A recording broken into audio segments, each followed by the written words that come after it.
네, 스토리가 있는 뉴스, 스토리 뉴스 시작하겠습니다. 심상치 않은 한타 바이러스 스토리부터 오늘 좀 전해드릴까 합니다. 어제는 제가 말씀드렸습니다만 캐나다에서 한타 바이러스 감염 환자, 양성 환자가 발생했다 말씀드렸습니다만 오늘은 미국에서 사망자가 나왔습니다. 콜로라도주에서 지난주 한타 바이러스 확진 판정을 받았던 감염자가 지난주에 확진 판정을 받은 지 일주일 만에 사망했습니다. 콜로라도주 이 공중보건 환경부는 덴버 남부 지역에 있는 더글라스 카운티라는 곳에 성인 한 명이 한타 바이러스에 감염돼서 사망했다라고 공식적으로 어제 확인을 했습니다. 이 사망자는 최근에 한타 바이러스 집단 감염이 발생한 그리고 어제 캐나다인 감염 환자 그 사람들 크루즈선에 탑승했다 그랬잖아요. 크루즈선 혼디우스호와는 관련이 없는 사람인 것으로 알려져서 그럼 이 사람은 어디서 감염된 거지? 라는 감염 경로가 지금 주목받고 있는 그런 상황입니다. 콜로라도 주정부는 매년 이 시기에는 한타 바이러스가 이 설치류, 쥐를 이제 설치류라고 하잖아요. 쥐, 다람쥐 이런 동물들. 쥐 같은 설치류를 통해서 감염이 되는 그런 확률이 좀 높지만 그래서 이제 드물게는 장기간 밀접 접촉 시에 사람하고도 감염이 될 수 있고 그래서 이게 꼭 쥐한테 직접적으로 감염된 건지 아니면 쥐한테 감염된 어떤 사람에 의해서 또 전파된 건지 이게 지금 굉장히 우려된다라면서 주 공중보건국이 지금 조사에 나서고 있는 그런 상황입니다. 한타 바이러스 제가 말씀드렸죠. 잠복기가 한 6주, 길면은 8주라고요. 그러니까 한 2달 전에 감염이 된 게 한 2달 만에 지금 나타날 수도 있고 한 달 전에 감염된 게 지금 나타나서 일주일 만에 돌아가시는 경우도 있고 이렇습니다. 잠복기가 그러니까 추적하기가 어렵다는 거죠. 잠복기가 길다라는 게 의미하는 게 뭐냐? 추적하기가 어렵다라는 것입니다. 과거 6주, 8주 동안에 있었던 모든 행적을 다 추적해야 되니까. 감염이 돼서 바이러스에 감염이 돼서 한 일주일 안에 바로 증상이 나타난다. 그러면 그만큼 추적하기가 쉽죠. 한 일주일만 추적을 하면 되니까. 근데 이거는 한타 바이러스는 6주 내지 8주를 추적해야 되니까 그 사이에 이 사람이 해외를 갔다 온 일도 있을 수 있을 것이고 교회를 갔다 온 일도 있을 것이고 마켓을 가도 여러 번은 갔을 거 아니에요. 그러니까 그 중에 어디서 감염이 됐을까? 이게 추적하기가 너무 힘들다라는 게 이제 한타 바이러스의 이제 문제 중에 하나입니다. 최근에 이제 23개국 승객과 승무원 150명을 태운 크루즈선 혼디우스호 거기에서 이제 한타 바이러스가 전파가 되면서 네덜란드 부부 그리고 독일인 1명 이 사람들 3명이 사망했잖아요. 총 감염자가 지금으로서는 아직 잠복기에 있는 사람들이 있는지는 아직은 모릅니다. 그런데 이제 발병이 돼서 증상이 나타나서 조사를 해보니까 양성 판정을 받은 사람이 9명인데 어제까지로 지금 3명이 사망했습니다. 이미 치사율 33%를 기록한 거죠. 실제로 한 35% 되고요. CDC는 현재 미국 내 41명의 한타 바이러스 감염 의심자가 지금 감시되고 있다. 격리 조치되고 있다. 이제 이렇게 말을 했는데 이 가운데 16명은 네브라스카 연방 격리 시설에 머물고 있고 2명은 애틀란타에 있는 별도 시설에 지금 있다라고 발표를 했습니다. 그리고 이제 나머지 23명은 그럼 뭐냐? 나머지 23명은 집단 감염 사실이 알려지기 전에 미국으로 귀국했습니다. 그러니까 지금 말씀드린 사람들은 이제 크루즈선에 탑승했던 사람들 말씀드린 겁니다. 크루즈선에 탑승했던 사람들이 이제 41명인데 16명은 네브라스카에 있고 2명은 애틀란타에 있고 나머지 이제 23명은 미국으로 감염 사태가 발생하기 전에 귀국했습니다. 그러면 그 사람은 감염 안 됐겠구나? 아니죠. 모르죠. 워낙 잠복기가 기니까. 그래 감염자와 같은 항공편에서 노출됐을 가능성도 있다라는 것이고 또 23명 중에서도 이제 이번 주 또는 다음 주에 증상이 나타날 사람도 있을 거 아니에요. 그래서 이 23명하고 같은 비행기를 탄 사람까지도 지금 지금 역추적되고 있는 그런 상황입니다. 자, 이 23명이 지금 그러면 어디 있느냐? 이들의 아주 디테일한 정확한 위치까지는 공개하지 않았습니다. 이제 아무래도 이제 프라이버시도 있고 해서 하지만 이제 일단 주는 나서 어느 주에 가서 지금 살고 있는지 첫 번째 애리조나주 그리고 여기 캘리포니아주, 조지아주, 애틀란타니까 당연히 그럴 거고요. 또 메릴랜드, 미네소타, 뉴저지, 텍사스, 버지니아 주에 지금 이 사람들이 살고 있는 것으로 알려졌습니다. 그래서 지금 말씀드린 그 주의 공중보건 관계자들이 이 바이러스에 노출됐을 가능성이 있는 개인을 상대로 그리고 그 사람과 접촉했을 것 같은 사람들을 상대로 계속 지금 역추적을 하고 있는 그런 상황입니다. 자, 다시 한번 말씀드립니다만은 한타 바이러스는 전파가 빠른 거는 아닙니다만은 한번 감염이 되면 이거 큰일 납니다. 한번 감염되면 치사율이 35%. 그러니까 사망률이 35% 된다는 것이죠. 그래서 한타 바이러스는 절대 감염되지 않도록 각별하게 유의해야 한다라는 것입니다. 자, 현재 그 크루즈에 탔다가 미국으로 들어온 사람들이 있는 지역 다시 한번 말씀드리면 애리조나주, 캘리포니아주, 조지아주, 메릴랜드, 미네소타, 뉴저지, 텍사스 그리고 버지니아주 등입니다. 자, 이 시민권자를 그러니까 귀화한 시민권자, 그 시민권 박탈 얘기는 뭐 어제 지난주 그리고 지지난주 제가 일주일에 한 번씩 계속 말씀을 드리는데 자, 오늘 지금부터 드릴 말씀은 귀화 시민권자에 대한 시민권 박탈뿐만이 아니라 영주권자도 지금 추방될 수 있는 그런 상황이 이미 시작됐다라는 말씀을 좀 드리겠습니다. 자, 시민권자 박탈에 이어서 이번에는 영주권자 재심사 케이스가 본격적으로 시작이 됐습니다. 재심사한다는 게 뭐예요? 재심사해서 추방시키겠다라는 것입니다. 실제로 그 심사 대상에 오른 사람들까지도 지금 명단이 공개됐어요. 트럼프 행정부가 불법 체류자 단속을 넘어서 합법적인 영주권자에 대한 대규모 재심사에 착수한 것으로 알려졌습니다. 이에 따라서 이제 한인들을 비롯한 그 미국 내 각 이민 사회에 지금 상당히 깊은 긴장감이 감돌고 있는 그런 상황이죠. 특히 연방국토안보부가 영주권자 재검토 전담 조직까지 만들어서 좀 신설해서 운영하는 것으로 드러나면서 영주권도 이제 더 이상 안전한 신분이 안 될 수도 있다라는 그런 우려가 확산되고 있습니다. 아니 뭐 어찌 보면 당연하죠. 뭐 귀화한 시민권자까지도 안심할 수 없는 뭐 그런 상황인데 영주권자는 어찌 보면 더더욱이 그런데 자, 드디어 이제 시작됐다라는 게 이제 뉴스입니다. 자, 뉴욕타임즈가 최근에 입수한 그 자료에 따르면 국토안보부는 미국 전역의 영주권자들을 대상으로 해서 과거 이민 신청한 그 기록, 거기서 이제 무슨 허위 기록이 있는지 뭐 이런 것들, 그리고 범죄 이력이 있는지 뭐 있으면 있다라고 했겠고, 그럼에도 불구하고 영주권 발급받은 사람도 있고, 이 범죄 이력은 너무 좀 강한 거라서, 너무 좀 센 거라서 안 되겠다. 그래서 영주권을 못 받은 사람도 있었겠죠. 그러나 이제 받은 사람 위주로 다시 범죄 이력을 본다라는 것입니다. 그리고 또 영주권 받을 때 무슨 인터뷰 하잖아요. 그럴 때 허위 진술한 것들이 있는지에 대한 걸 재심사한다라는 것입니다. 그래서 그걸 하기 위해서 새로운 인력을 뽑아서 전담 조직을 지금 운영하고 있습니다. 현재 일단 알려지기로는 한 수백 명의 영주권자들이 추방 대상 후보자로 분류되어 있는 것으로 알려졌습니다. 아직 본인들에게 연락하지도 않았을 겁니다. 수백 명의 영주권자들이 이제 그 부서 내에서는 요건 이제 다시 한번 들여다보자라고 이제 파일이 분류되어 있습니다. 물론 그 중에서 뭐 이상 없이 뭐 될 사람도 물론 훨씬 더 많겠지만, 자, 이번 조치는 그런데 이미 합법적으로 영주권을 취득해서 오랫동안 미국에 합법적으로 거주를 해온 그런 사람들까지도 다시 검토 대상으로 삼고 있다. 이제 귀화 시민권자뿐만이 아니라 영주권자도 그게 되고 있다라는 그런 점에서 지금 주목되고 있는 겁니다.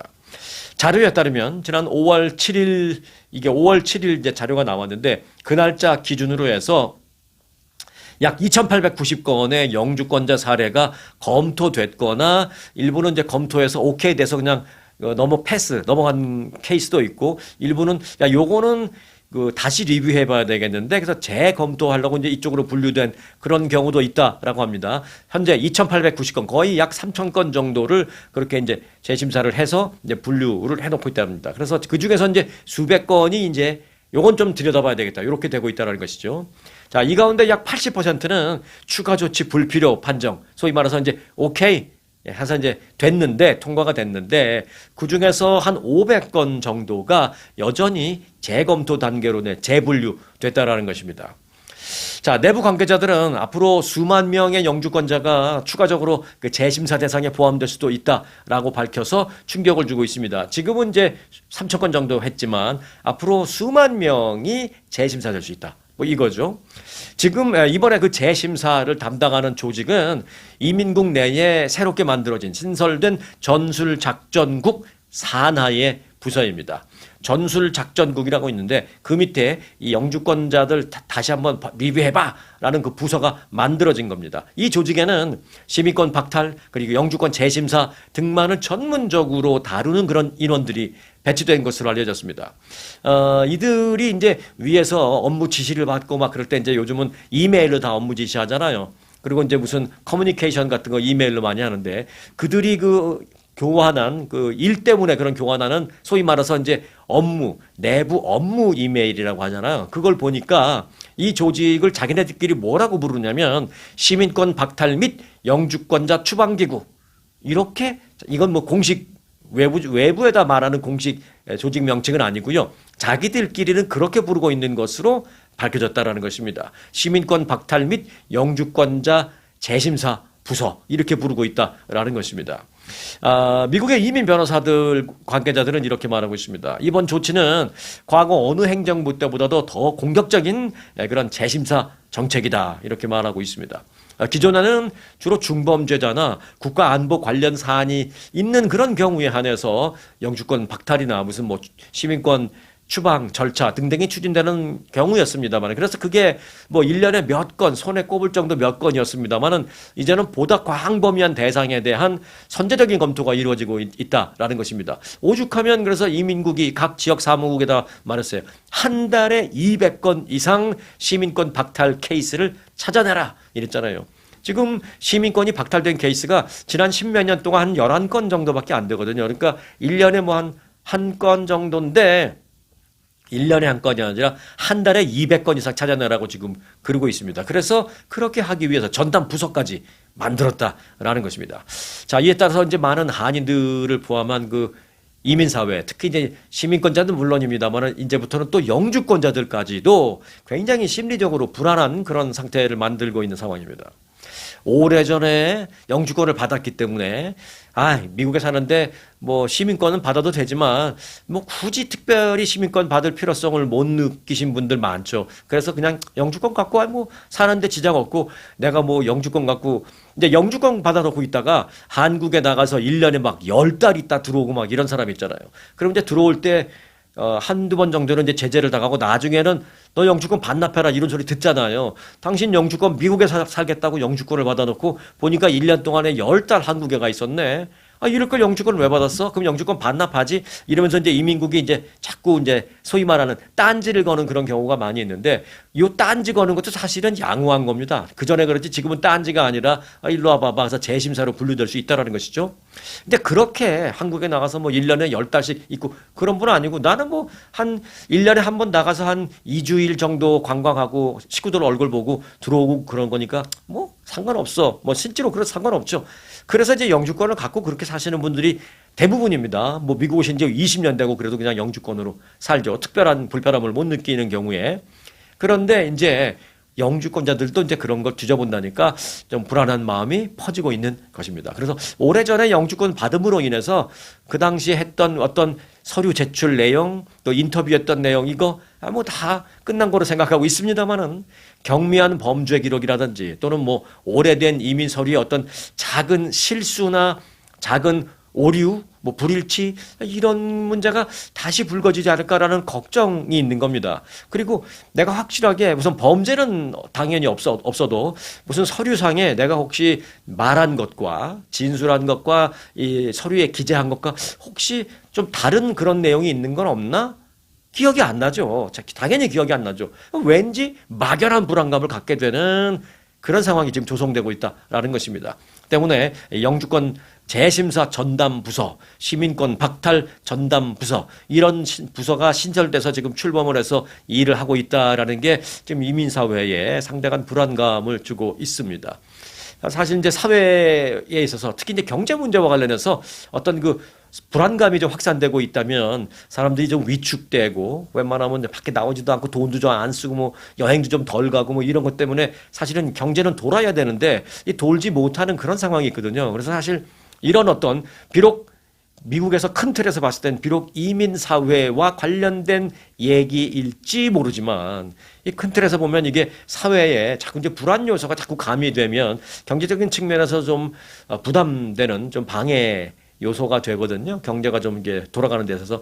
그래서 이제 여러 가지 면에서 좀 경제적으로도 좀 어려운 그런 상황이 자꾸 발생하고 있다라는 생각입니다. 여하튼 시민권 뭐 박탈 뭐 그런 케이스도 지금 굉장히 늘고 있고, 더불어서 이제는 드디어 또 영주권자도 이제 서류와 진술한 것과를 좀 매치시켜보고 이 사람의 범죄 기록이 있는지를 다시 한번 뒤져보는 그런 작업이 지금 시작됐다. 일단 여기까지만 좀 말씀을 드리고, 그래서 한 500건 정도, 500케이스 정도는 지금 좀 더 깊이 들여다봐야 되는 재심사의 분류로 넘어갔다.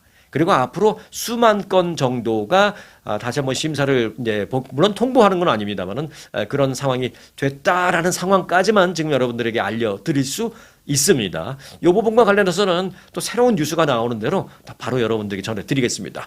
그러니까 혹시 또 구독 아직 안 하신 분들은 구독해 놓으시고 함께 해주시기 바라겠습니다. 자, 그런데 뿐만 아니라 이제 이민 사회에 좀 불안감이 가중되는 그런 건 또 있어요. 또 있어요. 뭐냐면 이제 요건 이제 합법적인 신분이 아닌 그런 경우의 불안감인데, 트럼프 행정부가 지금 행정부가 불법 체류자 그 식별을 하기 위한 목적으로 이 세금 낼 때 버는 그 받는 그 납세자 번호 있죠. TIN 넘버라고 하기도 하고 뭐 ITIN 넘버라고 하기도 하는데요. 이 납세자 번호 ITIN, 여기 TIN 번호라고 주로 여러분들 아시죠? 세금 낼 때 번호, Taxpayers Identification Number인데 그 앞에 이제 I가 하나 더 붙는 거는 Individual이라는 이제 거기 하나 들어갑니다. 그래서 ITIN 발급 체계를 개편하려는 지금 움직임을 보이고 있습니다. 왜? 어떻게? 네. 불법 체류자들도 사실은 이 ITIN 넘버를 줘서 세금을 낼 수 있게 만들어주잖아요. 그런데 체류 신분에 따라서 이 ITIN 넘버를 다르게 하겠다라는 것입니다. 그러니까 세금 내가 내면서 나는 불체자라는 걸 알려줄 수밖에 없게 되는 그런 상황입니다. 이게 좀 해당되시는 분들에게는 무서운 얘기인데요.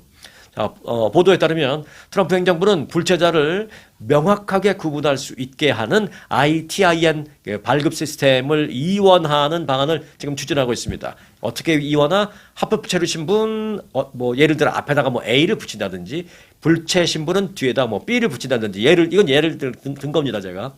그런 식으로. ITIN은 뭐 잘 아시다시피 이제 소셜 번호를 받을 수 없는 이제 외국 국적자들도 미국 정부에다 이제 세금을 납부하기 위해서 발급받을 수 있는 그런 번호잖아요. 그래서 불체 신분이신 분들도 다 세금 내고 한단 말이에요. 이거 갖고. 그런데 이제 ITIN 넘버를 신청할 때 지금까지는, 그러니까 이전까지는 국세청과 IRS와 INS, 국세청과 이민국이 서로 정보를 공유하지 않았기 때문에 국세청에다가 내가 세금을 내기 위해서 TIN 넘버가 필요하다 그러면 아니 뭐 국세청에서는 세금 수입 들어오니까 당연히 땡큐하고 넘버를 주죠. 그럼 그 넘버로 세금을 납부합니다. 네. 그런데 그 신청을 할 때 그렇게 자동적으로 TIN 넘버를 받을 수 있었던 이유는 뭐예요? 국세청이 이민 신분을 묻지 않고 줬기 때문입니다. 그런데 지금은 이제 그렇지 않다라는 것이죠. 그래서 이제 이민 신분을 묻지 않고 이렇게 TIN 넘버를 줬을 때는 상당수 이제 불체자 분들도요, 그걸 받아가지고 소득세를 납부하기도 하고 또 은행 계좌를 개설하는 데 쓰기도 하고 또 뭐 운전면허 취득하는 데도 쓰고 다 했단 말입니다. 이제 이게 어려워진다는 거죠, 앞으로는. 그러나 이제 이번에 그 개편한 주요 골자가 불법 체류자에게는 일반적인 합법 체류자 신청자와는 구별되는 별도의 넘버를 주도록 그렇게 이원화하겠다라는 것입니다. 뭐 이걸 또 좀 바꿔 말하면 세금은 불체자한테도 받아도 너가 불체자라는 것을 알고 있겠다라는 것입니다. 이거 얼마나 불안해요. 아마 세금 안 내려고 아마 할지도 모릅니다. 그렇게 되면. 자, 이에 따라서 만약 이 방안이 이제 현실화되면 발급기관인 연방국세청은 어떻게 돼야 돼요? 그 ITIN 넘버 나 필요하다, 나 세금 내기 위해서 필요하다라고 신청을 했을 때 그 사람한테 어떻게 해야 돼요?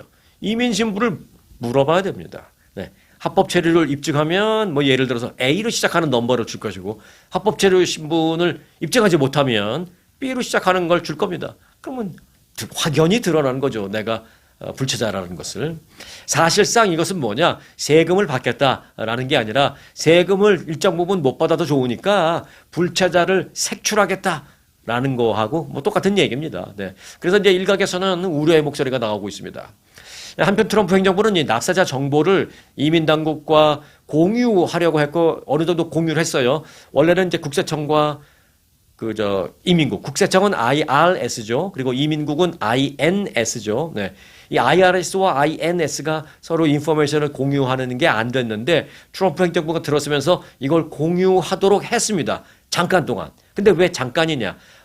몇 달 동안 그렇게 공유하다가 연방법원에서 스탑! 시켰거든요. 이거는 위법이다. 그래서 스탑을 시켰는데 문제는 연방법원에서 그걸 중단시키기 전까지 약 47,000명의 납세자 정보는 이미 국세청과 INS가 공유한 것으로 알려졌습니다. 그 47,000명이 누군지는 아무도 모릅니다.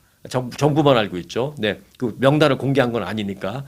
그래서 이제 불체 신분으로 세금을 납부하시던 분들이 굉장히 불안해하고 있는 그런 상황입니다. 자, 요 뉴스도 또 새로 나오고 실행이 된다면 언제부터인지 그런 게 나오는 대로 곧바로 여러분들한테 전해 드릴 테니까 구독해놓고 함께 하시기 바라겠습니다. 자, 오늘이 화요일이죠. 그런데 이제 원래 어제쯤 제가 전해드리려고 했는데 어제 뉴스가 너무 많이 넘쳐서 그냥 하루 뒤에 전해드려야겠다 해서 이제 오늘 이제 전해드리는 그런 이슈인데 요건 뭐 급한 뉴스는 아니어서 제가 이제 일요일 거를 이제 오늘 전해드립니다. 뭐냐면 일요일이었던 이틀 전 지난 일요일 수도 워싱턴 DC 한복판에서 건국 250주년을 기념하는 대규모 행사가 있었습니다. 그런데 무슨 행사가 있었느냐? 대규모 종교 행사가 있었습니다. 그럼 무슨 불교 행사, 천주교 행사 아니고요. 기독교 행사인데 그것도 사실은 일반적인 기독교 행사라고 보기에는 좀 이제 구별이 필요한데 복음주의 기독교 행사가 있었습니다. 그래서 이제 결론부터 말씀드리자면 미국이 종교 국가도 아닌데 건국기념 대형 예배가 이게 백악관이 지원을 한 행사거든요. 백악관 지원으로 정부 주도로 이렇게 열려도 되는 건가? 라는 논란이 좀 있는 것도 사실입니다.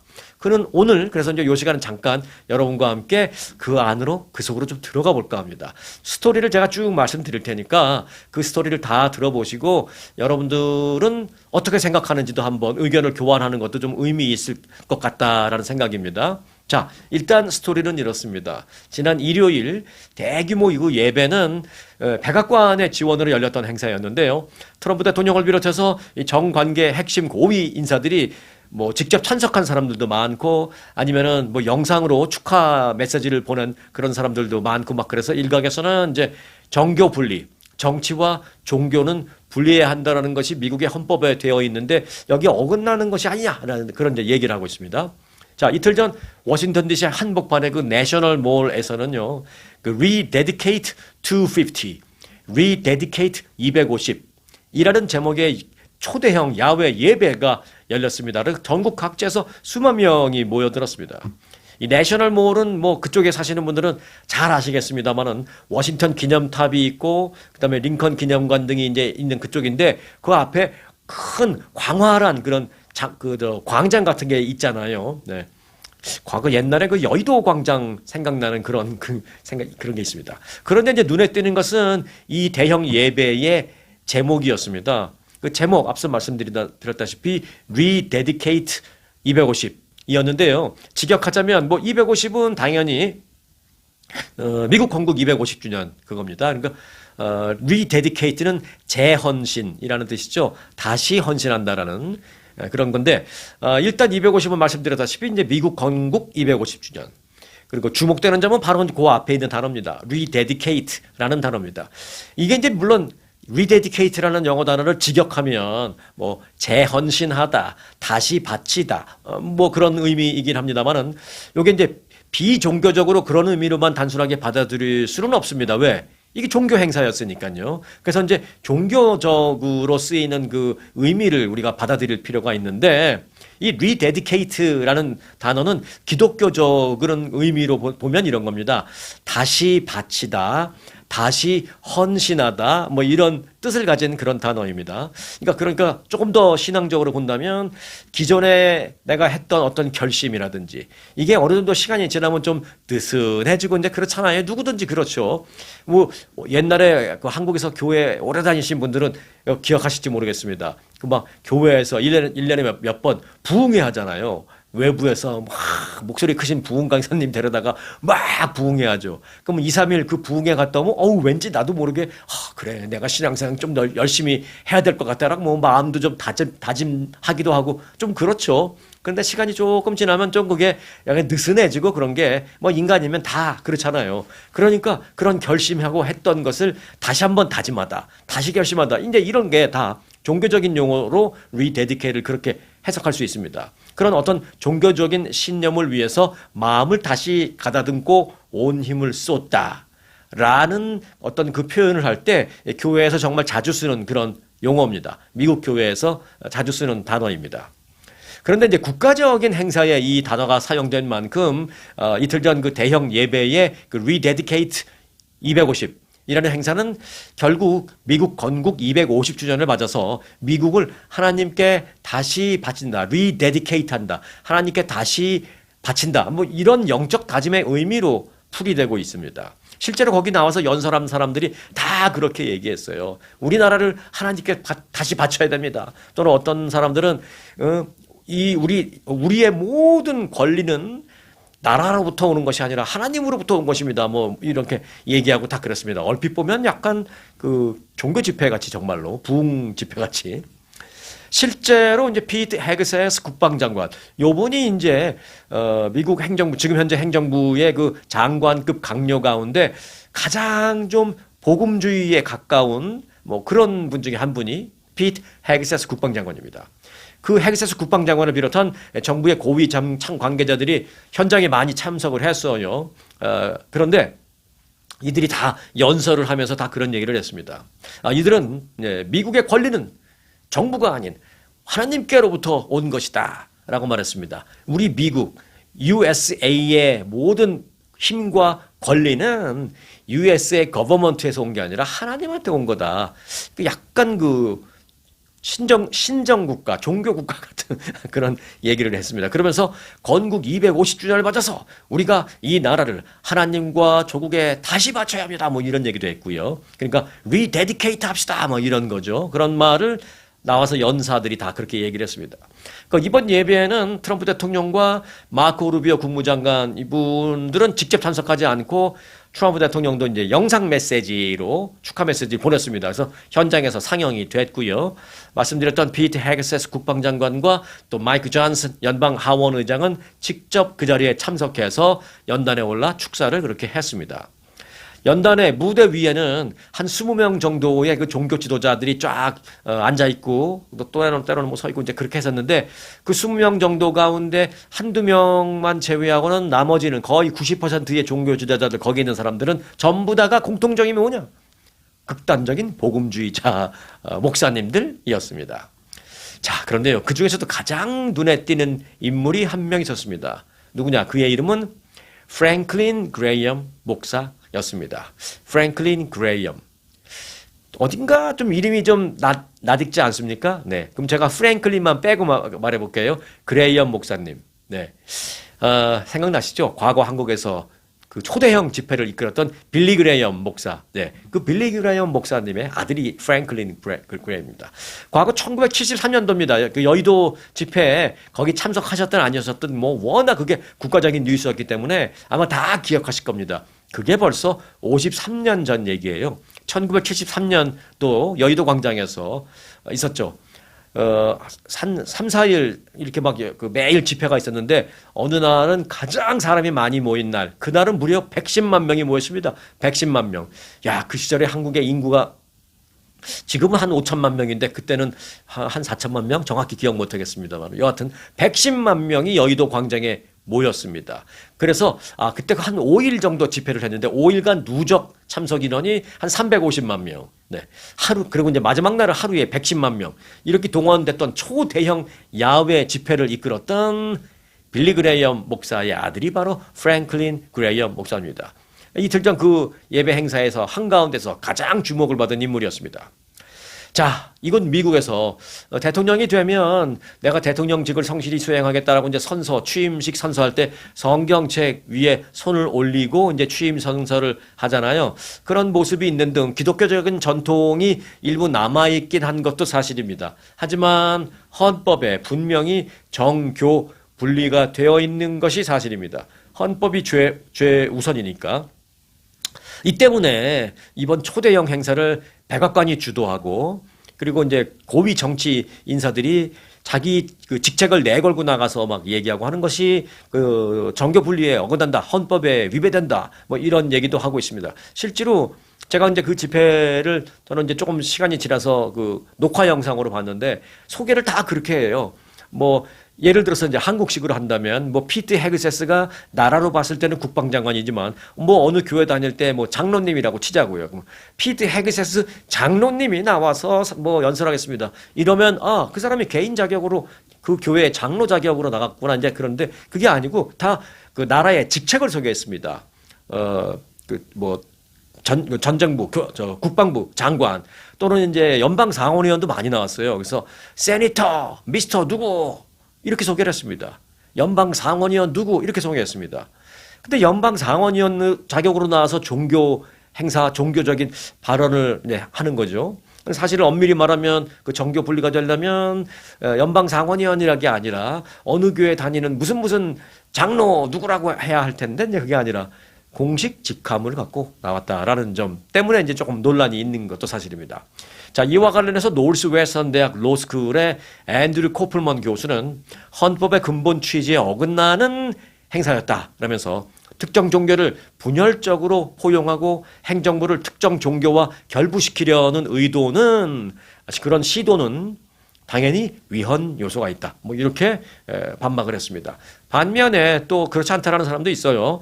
빌라노바 대학의 로스쿨의 그 마이클 모어랜드 교수는 공적인 영역과 종교적인 어떤 신앙에 있어서 약간 어느 정도 할 수 없이 불가피하게 교차하는 그런 지점이 있을 수 있다. 그런 지점이 있을 수밖에 없는데 그런 행사를 했다고 해서 반드시 헌법적인 문제를 야기한다, 위헌 요소를 야기한다는 것은 너무 지나치다. 뭐 이런 의견도 있습니다. 똑같은 로스쿨 교수인데 이렇게 좀 상반된 의견을 내놓는 사람들이 있습니다. 자, 다 들어보고 나니까 이 스토리를 다 들어보고 나시니까 여러분들은 뭐 어떻게 생각이 되는지요? 노스웨스턴 대학 그 교수님처럼 위헌 요소가 있다. 뭐 그렇게 생각이 드시는지 아니면 빌라노바 대학 로스쿨 교수님처럼 어느 정도 그런 그 교차 지점은 있는데 그것까지 너무나 까탈스럽게 잣대를 대면 너무 과하다. 그런 생각을 갖고 계신지 여러분들의 생각이 저는 굉장히 궁금하긴 하거든요. 네. 이 스토리를 다 이제 마무리했으니까 여러분들의 의견도 댓글로 한번 주시기 바라겠습니다. 제가 아주 여러분들 댓글 보면서 많은 공부를 합니다. 저한테 좀 보내주시면 대단히 감사하겠습니다. 자, 지금 그린란드 문제는 지금 어떻게 돼가고 있는지 잠깐만 좀 점검을 해보겠습니다. 지금 약간 잊혀진 듯 하고 있습니다만은 아닙니다. 트럼프 행정부가 이 그린란드를 절대 잊지 않고 있습니다. 잊지 않고 있다는 걸 어떻게 제가 아냐고요? 네, 그린란드 특사를 보냈어요. 트럼프 대통령이 어제. 미국과 그린란드가 그래서 지금 모종의 회동을 이어가고 있는 것으로 밝혀졌습니다. 덴마크령 그린란드 당국자들이 어제 트럼프 대통령의 특사를 그린란드에서 만났습니다. 그런 뒤에 뭐라 그랬냐면 회동을 하고 난 다음에 보니까 그린란드를 병합하겠다라는 그 미국의 입장에 전혀 변화가 없다라는 것을 우리는 다시 한번 알게 됐다. 그렇게 얘기했습니다. 트럼프 대통령은 그 미국의 안보를 이유로 그린란드를 차지하겠다고 이제 위협을 하다가 지난 1월 달이었죠. 그린란드를 차지하기 위해서 무력을 사용하지는 않겠다. 이제 이렇게 얘기했습니다. 그래서 이제 어찌 보면 조금 이제 입장은 강경해서 조금 완화된 그런 입장이긴 합니다만은 그렇다고 해서 관심을 끄는 건 절대 아닙니다. 그린란드의 닐센 총리는 그 미국의 그린란드 특사인 그 루이지애나 주지사를 그린란드 특사로 보냈어요. 트럼프 대통령이. 제프 랜드리 루이지애나 주지사와 이제 그린란드 총리가 만남을 가졌는데 그 회동을 마친 후에 그린란드 총리는 그린란드에 대한 미국의 입장과 관련해서 뭔가 달라졌다라는 신호를 전혀 나는 감지할 수가 없었다. 너무 우리 그린란드를 먹으려고 하는 입장이 너무 똑같다는 걸 다시 한번 느꼈다. 뭐 이런 얘기죠.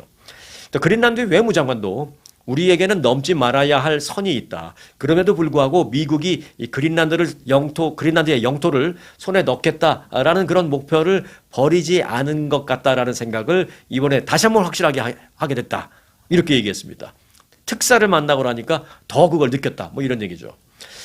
미국과 그린란드는 지난 1월에 트럼프 대통령이 뭐 무력은 쓰지 않겠다라고 말을 한 이후에 갈등을 외교적으로 푸는 방법을 논의 중에 있습니다. 그런데 이제 그런 그린란드 입장에서 봤을 때는 좀 황당스럽죠. 황당하죠. 예. 본인들은 가만히 있었는데 미국에서 막 뭐 병합을 하니 쳐들어가니 침공하니 뭐 막 이런 얘기해서 제3자가 봤을 때는 막 이제 문제가 있는 갈등이 있는 것처럼 만들어 버렸죠. 그리고 난 다음에 이제는 무력은 사용하지 않고 외교적으로 풀자 그러는 거죠. 그린란드 입장에서는 가만히 있는데 와서 막 해집어 놓고 자 이걸 좀 부드럽게 풉시다. 이제 이런 거는 풀고 자식을 떠나서 우리는 가만히 있는데 너희들이 문제를 만들어 놓고 도대체 뭐 하는 거냐. 약간 이런 황당함을 갖고 있는 거죠. 그린란드는. 자 그럼에도 불구하고 힘 앞에는 약간 어쩔 수 없는 그런 면도 있습니다. 그래서 미국이 원하는 것도 이제 저는 어느 정도 알겠어요. 미국이 지금 뭘 원하는지. 그린란드의 닐센 총리는 그린란드 내에 미군 주둔 확대와 관련된 논의가 일부 진행되고 있다 말했습니다. 아하, 이거구나. 트럼프 대통령이 이제 바람 라인으로 노리고 있었던 게 이거구나라는 것을 조금 알게 됐습니다. 저는 현재 그 그린란드에 미군 기지가 있긴 있어요. 근데 뭐 지상군이나 공군 이런 기지는 아니고 그것도 이제 하나인데 그린란드 북서부 좀 굉장히 외진 곳에 오지에 피투피크라는 우주 기지가 있습니다. 우주 기지. 네. 우주 스페이스 연구하는 이제 그런 우주 기지가 있지 실제로 무슨 뭐 지상군이나 무슨 공군 기지, 해군 기지 이게 아니거든요. 그래서 미국은 그 우주 기지는 그대로 놔두지만 그거와는 별도로 실제 군병력이 주둔하는 미군 기지를 그린란드 북서부 저기 오지 말고 그린란드 남쪽 거기 이제 남쪽에는 이제 사람들이 좀 살고 그래서 상대적으로 이제 북쪽보다는 상대적으로 날씨도 좀 괜찮고 거기가 이제 남쪽이거든요.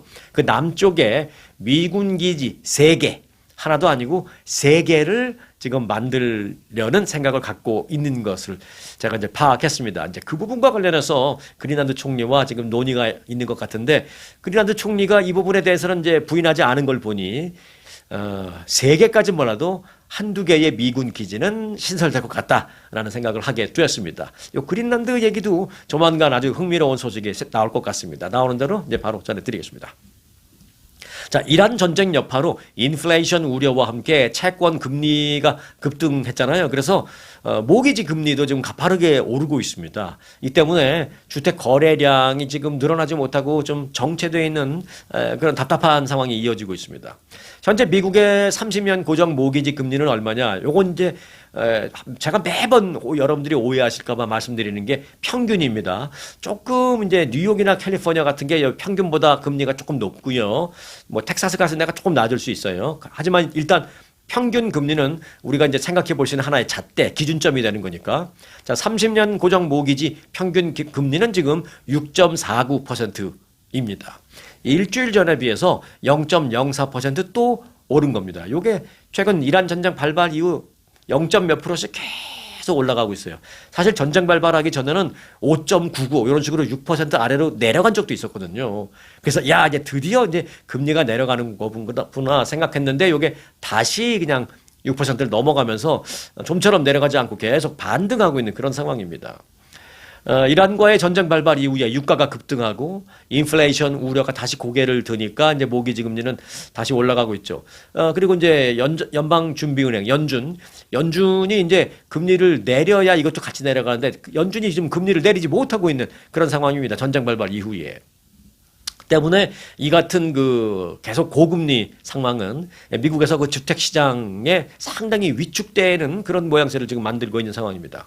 실제로 전미 부동산 중개인 협회에 따르면 지난달 4월 미국의 기존 주택 판매 여러분들이 또 뉴스를 들으실 때 어떤 경우에는 기존 주택 판매, 어떤 경우에는 신규 주택 판매 뭐 이렇게 얘기할 거예요. 만약에 그러지 않고 그냥 미국의 지난달 주택 판매량이 이렇게만 하면 그건 정확한 뉴스는 아닙니다. 왜? 이건 분명히 구분을 해줘야 되거든요. 기존 주택 판매라는 게 뭐냐? 여러분들이 지금 살고 계신 집을 만약에 지금 내놓는다. 이건 뭐예요? 누군가가 살던 집을 내놓는 거잖아요. 그러니까 자동차를 보면 used one. 근데 used one하고 좀 어감은 틀리다. 네. 여하튼 누군가가 살고 있던 집이 이제 셀러가 내놓는 거죠. 그거 이제 기존 주택 판매라고 합니다. 그런데 이제 집 짓는 회사, 빌더가 집을 뚝딱뚝딱 져서 완전히 브랜드 뉴 집을 만들어 놓고 요걸 판매하면 요건 신규 주택 판매. 근데 요거는 이제 구분이 필요합니다. 여하튼 미국의 지난달 기존 주택 판매는 402만 건으로 봄 성수기에 접어들었음에도 불구하고 지난 3월 그 판매량에 비해서 0.2% 증가에 그쳤다라는 것입니다. 원래는 3월에 비해서 이제 4월 날씨가 풀리면 4월 들어서는 이게 팍팍 뛰거든요. 거래량이 못 뛰고 있는 거죠. 뭐 그 추운 겨울하고 큰 차이가 없다라는 것입니다. 그래서 금리 때문에 모기지 금리 때문에 사실상 미국의 주택 시장이 지금 좀 침체에서 벗어나지 못하고 있다. 이런 상황입니다. 자, 이번 이란 전쟁으로 인해서 자동차 가솔린 자동차 가스 넣으실 때마다 스트레스 받으시죠? 네. 그러면 얼마나 그게 우리가 추가적으로 지금 돈 우리 주머니에서 얼마나 더 나가고 있느냐? 네. 여러분 개개인을 말씀드리기는 불가능하죠. 사람마다 다 틀리니까. 그런데 이제 전체 총 액수는 나왔습니다. 이란 전쟁이 시작된 후에 미국인들이 그 가계 연료비, 그러니까 자기가 일을 하기 위해서 또는 그 사업을 하기 위해서 비즈니스를 하기 위해서 다닐 거 아니에요? 다니는데 쓰는 그 가솔린 연료비가 450억 달러 추가적인 지출이 있었던 것으로 집계가 나왔습니다. 그러니까 이 450억 달러는 이란 전쟁이 안 나서 그 가솔린 가격이 그렇게 오르지 않았더라면 이 450억 달러가 추가 지출되지 않았다는 것이죠. 이 450억 달러를 이제 우리 자동차 타고 다니는 사람하고 좀 나누기 해보면은 내 주머니에서 얼마 더 나갔는지 알 수 있겠습니다만은 보통 뭐 적어도 한 달에 몇십 달러에서 몇백 달러 차이는 날 거예요. 운전 많이 하고 출퇴근 길이 머신 분, 뭐 이런 분들은 정말 한 달에 1, 200불 차이가 날 거고요. 그냥 잠깐 조금씩 다니시는 분은 그래도 1, 20불 차이 분명히 납니다. 이거는. 월스트리트저널이 에너지 가격 정보 업체 데이터를 분석한 결과 지난 2월 말 전쟁이 시작된 이후에 미국인이 가솔린 구입에 지출한 누적 비용은 전년 동기 대비 450억 달러 증가한 것으로 밝혀졌습니다. 아하, 450억 달러라는 게 그렇게 나온 거구나. 그러니까 작년 2월 28일 이후부터 뭐 4월 며칠까지 얼마를 썼는데 올해는 그것보다 450억 달러가 더 많은 거예요. 요거를 이제 추가적인 거로 보는 거죠. 이란이 그 호르무즈 해협을 통제하고 또 미국은 대이란 소위 역봉쇄에 나서면서 에너지 가격이 이제 급등하고 지금 떨어질 줄 모르기 때문에 계속 이 상황을 우리가 맞고 있는 겁니다. 전쟁 직전의 가솔린 가격은 미국 전국 평균이 참 이 가격 들으시면 먼 옛날 같이 느끼실지 모르지만 아닙니다. 먼 옛날 아닙니다. 불과 3개월 전 얘기입니다. 2월 28일 전의 얘기입니다. 2월 28일 전에는 미 전국 가솔린 평균 가격이 2달러 90 몇 센트였습니다. 2달러 한 90센트 정도였습니다. 그런데 지금은 뭐 당연히 3달러를 넘어서 4달러를 넘고 있죠. 지금 한 4달러 50센트 정도 되고 있습니다. 그러니까 그 퍼센테이지를 따지면은 3달러 정도 할 때 지금 한 1불 50 올랐으니까 50%가 올라간 거죠. 50% 넘게. 2달러 90이 4달러 50이 됐으니까 한 55% 정도 급증한 겁니다. 그게 1년, 10년도 아니고 불과 두세 달 만에 그렇게 된다는 것은 이거는 폭등이라는 표현 외에는 다른 표현이 없습니다. 이건 문제는 전국 평균 얘기고요. LA나 뭐 이런 데는 지금 뭐 4달러 50 있으면 땡큐 베리만 있지도 않습니다. 뭐 무조건 6달러 다 넘습니다. 그러니까 엄청나게 오른 그런 상태입니다. JP모건은 가솔린 가격이 올해 말까지 계속해서 현재 수준을 유지할 가능성이 높다. 그렇게 될 경우에는 앞서 말씀드린 그 이란 전쟁 때문에 우리가 추가적으로 내는 우리 아웃 포켓머니가 얼마나 될까? 이게 이제 앞서 지금 몇 달 동안 450억 달러라고 그랬잖아요. 이걸 이제 올해 말까지로 본다면 무려 1720억 달러가 될 것이다. 이렇게 얘기하고 있는 것입니다. 그러니까 우리 주머니에서 그만큼 더 안 나가도 될 비용이 전쟁 때문에 지금 나가고 있는 거죠. 가스 넣을 때 그냥 한 50불이면 꽉 찼는데 지금 60불 채워야 되고 막 그러는 거죠. 그걸 일주일에 한 번 한다 그러면 뭐 4, 50불 차이가 날 수밖에 없고 그런 거죠. 이게 이제 트럭 운전하시는 분들은 더 심각합니다. 이 문제는. 자, 한국 국적을 유지하면서 해외에 거주하는 재외 국민들의 고령화가 빨라지고 있다. 이런 내용이 한국에서 발표가 됐어요. 한국의 행정안전부 인구 통계에 따르면 현재 재외국민 주민등록 인구 89,887명, 89,887명 가운데 65세 이상 인구가 22,973명, 22,973명으로 나타났습니다. 그럼 요거 퍼센티지는 뭐냐? 그러니까 해외에 살고 있는 한국 국적자들, 그런 사람들, 그러니까 한국이 주민등록이 남아있는 사람들입니다. 아직. 그러니까 유학생, 주재원, 파견 온 사람들, 지사상사, 통신사, 언론사, 특파원 이런 사람들. 그러니까 이제 요게 이제 전체 비율 따지면 몇 퍼센트냐? 해외 주재 한국 국적자들 전체 중에 25.6%가 65세 이상이다. 라는 게 나옵니다. 이 통계 자료는 이제 한국 국적자들을 대상으로 한 건데 아마 시민권자까지 합치면 시민권자를 만약에 따로 놓고 보면 시민권자들은 아마 그 비율이 더 높을 거라고 저는 생각합니다. 미국에 오신 지 좀 오래되신 분들일수록 수명이 좀 더 길다라는 그 통계가 과거에 한번 있었거든요. 그래서 시민권자만 놓으면 그 65세 이상 비율 25.6%보다 더 높을 겁니다. 여하튼 65세 이상 비중이 지난해 12월 25%를 딱 찍은 후에 그때 이후 5개월째 계속 0.1%씩이라도 늘어가고 있는 겁니다. 그래서 재외국민 결국 4명 중에 1명 이상이 65세 이상 시니어다. 이렇게 이제 결론을 낼 수 있는 거죠. 시니어 인구가 많아지고 있다라는 것은 어찌 보면 늙은 사회, 노인 사회, 이렇게 나쁜 표현도 있습니다만은 저는 그렇게 보는 게 아니라 나쁜 게 아니다라고 봅니다. 왜? 그만큼 장수하는 사람들이 늘고 있다라는 말입니다. 바꿔 말하면 그만큼 건강한 사회다라는 것입니다. 그로 인해서 무슨 의료비 들어가고 복지비, 아니 그거는 재원을 마련해서 다 같이 잘 사는 방법을 찾아야지. 장수해서 잘 사는 걸 컴플레인하면 안 되죠. 예. 장수해서 잘 살고 잘 사는데 그 도움이 될 수 있도록 사회가 인프라를 이렇게 만들어야지. 장수해서 그냥 이것저것 비용이 들어가고 저는 그걸 컴플레인 하는 사회는 잘못된 사회라고 봅니다. 자, 그러니까 이제 시니어 인구 비율이 늘어나는 걸 이상하게 생각할 필요 없이 장수하는 시니어들의 건강과 복리를 위해서 사회가 어떻게 뭘 해야 하는지를 대비해야 하는 것. 그런 건설적인 연구를 해야 하는 것이 과제다. 저는 그렇게 생각합니다. 그래서 이제 사회는 사회대로 또 본인은 본인대로 더 건강한 어떤 시니어 라이프를 위해서 고민을 하는 그게 바람직하다. 저는 그렇게 생각합니다. 근데 사회는 당연히 이제 고민을 해야 되고요. 여기서 말하는 사회는 이제 정부, 나라를 제가 이제 뜻하는 거죠. 여하튼 사회는 당연히 고민을 해야 하고요. 그런데 개인은 고민할 거 뭐 있습니까?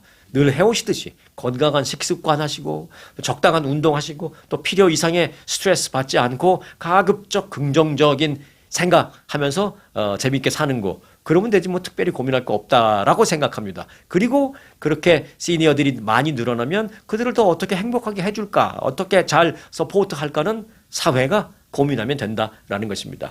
우리가 낸 세금 갖고 사회 공무원들이 일하는데 그런 거 고민해야지. 그 사람들 월급 다 우리 세금 주는 거잖아요. 한국이든 미국이든 우리 세금 받고 일하는 거니까 그런 고민 해야 되고 해도 괜찮습니다. 예. 우리는 그냥 우리의 하루하루 스트레스 받지 않는 그런 것만 열심히 하시면 되겠습니다. 자, 오늘 영상은 여기까지 하겠습니다. 함께 해주신 여러분께 감사드립니다. 오늘 영상 마칩니다. 아주 특별한, 아주 즐거운, 아주 기분이 좋은, 아주 편안한, 아주 행복한, 아주 추억의 남을. 같은 코스 같은 일정이라도 추억은 차이가 납니다. 고객 만족도 1등 아주 투어. 내 인생 최고의 순간 1등 여행. 아주 좋은 아주 투어. 아주 좋은 213-388-4000